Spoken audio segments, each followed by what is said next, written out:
Bolalikni judayam sog'indim. Beg'uborlikni. Senchi do'stim, sog'inmadingmi bolalikni?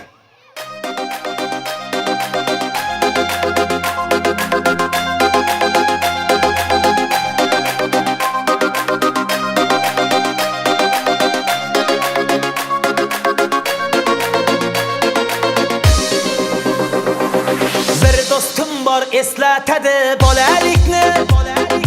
Bir do'stim bor o'rgatadi donolikni.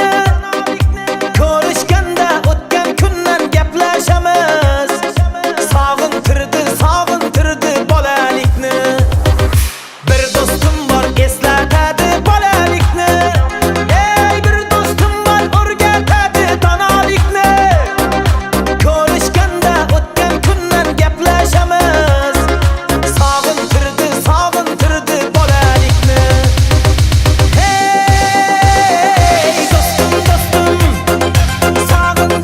sog'indingmi bolalikni? Hey do'stim, sog'intirdi bolalikni.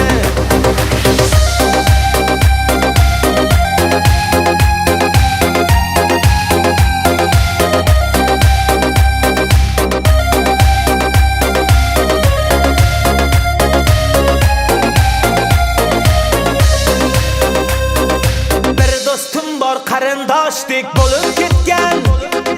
Bir do'stim bor boyliklarga to'lib ketgan. Bir do'stim bor hozir musofirlikda. Oramizdan yuragimiz yo'lib ketgan. Bir do'stim bor qarindoshdek bo'lib ketgan. Ey bir do'stim bor boyliklari to'lib ketgan. Bir do'stim bor hozir musofirlikda. Oramizdan yuragimiz yo'lib ketgan. Hey do'stim, sog'indingmi bolalikni? Hey do'stim, sog'intirdi bolalikni.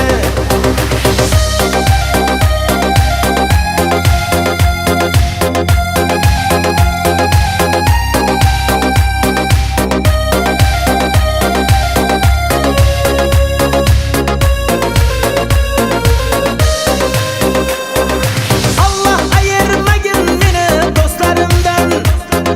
Xabar olib turar kamu ko'zlarimdan. To'y bazmda chin do'stlarim davra naqshi. Bu dunyoda nomard do'stdan dushman yaxshi. Allah ayirmagin meni do'stlarimdan. Xabar olib turar kamu ko'zlarimda. To'y bazmda chin do'stlarim davra naqshi. Bu dunyoda nomard do'stdan dushman yaxshi.